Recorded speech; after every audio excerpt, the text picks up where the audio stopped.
Recent deaths of designer Kate Spade and chef Anthony Bourdain, as well as shows like Dear Evan Hansen and 13 Reasons Why, put the national spotlight on the global suicide epidemic. The World Health Organization estimates more than 800,000 people take their own lives each year, and suicide remains one of the leading causes of death among 15 to 29-year-olds. Our next guest knows something about suicide. He almost took his own life, despite the fact that he seemed to have it all. Best-selling author and international speaker Dain Heer joins us again. Welcome back. Good morning. Thank you. Dain, when I heard this, you seem to be the last person in the world who would consider suicide, but 20 years ago, you did. Tell us what. Yes. Well, I think that's the difficult part, is because people who are contemplating this, they don't look like they're contemplating it. Kate Spade, Anthony Bourdain is great examples. For me, I was starting my second practice in Santa Barbara. I had a beautiful girlfriend. From the outside, my life looked perfect. But my standards of perfection, I had such high standards of perfection that were not being met. And I saw no possibility for creating the future that I actually desired. So for 3 years, I was depressed, I was unhappy, and I finally said, universe, you got 6 months. Either my life changes or I'm out of here. And I literally planned the date of my death. And I saw an ad for something called Access Consciousness bars. And I thought to myself, what do I have to lose? I walked into that session depressed and suicidal. I left with a gratitude for being alive that I hadn't had in years.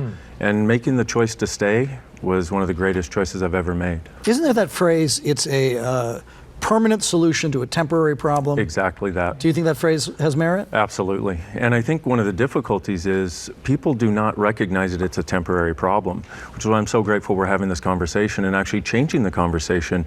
Because one of the other things is it's kept in the dark in people's worlds rather than where they have the freedom to reach out and ask for some help.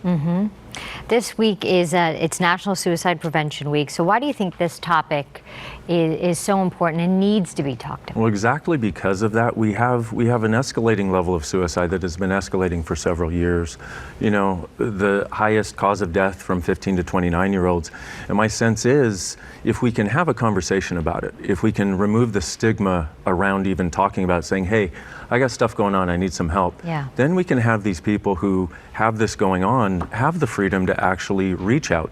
A suicide hotline, a qualified professional. For me, it was Access Consciousness bars. Whatever it is, there are lots of resources out there. But when you're stuck in that, I know from personal experience, you don't know that it is a temporary problem, just like you said. And Dain, when you said that when you were battling this, people couldn't tell from the outside, but sometimes you can see someone is clearly struggling, there's depression, they might even mention, what's the point of living? Yes. If you see that, what are you supposed to do? What I would say is reach out to them. If you see people becoming lethargic, making comments like that, not engaging in social activities as much, being unavailable, reach out to them and do it the old-fashioned way. Make a phone call. Don't just send a text. And let them know, hey, I'm here for you. Are you okay? Can I do anything for you? You want to grab a cup of coffee and talk? Just that might save someone's life. You say that judgment is the real killer. What do you mean? Yeah. Well, two things. One is the judgment of ourselves, because most of the people that are committing suicide are in an intense amount of judgment of themselves, and they don't know how to get out of it. And also the judgment around talking about depression and suicide. So it's got this stigma around it, so the person is trapped in it, they don't know how to get out. And so these two layers of this keep this thing compounded, and as we see, keep it increasing in the world. That's what I would like to see change. All right, this is really important.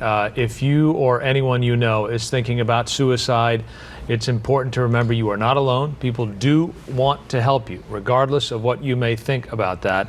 Call someone, anyone, a friend, neighbor, family member, religious figure, hospital, mental health specialist, the police department, the National Suicide Prevention Lifeline may be a good place to start. There's the number, 1-800-273-8255, which spells TALK. And if you want to learn more about Dain, you can log on to his website and follow him on social media. Thank you for sharing your story this morning. Thank you so much for having me. All right.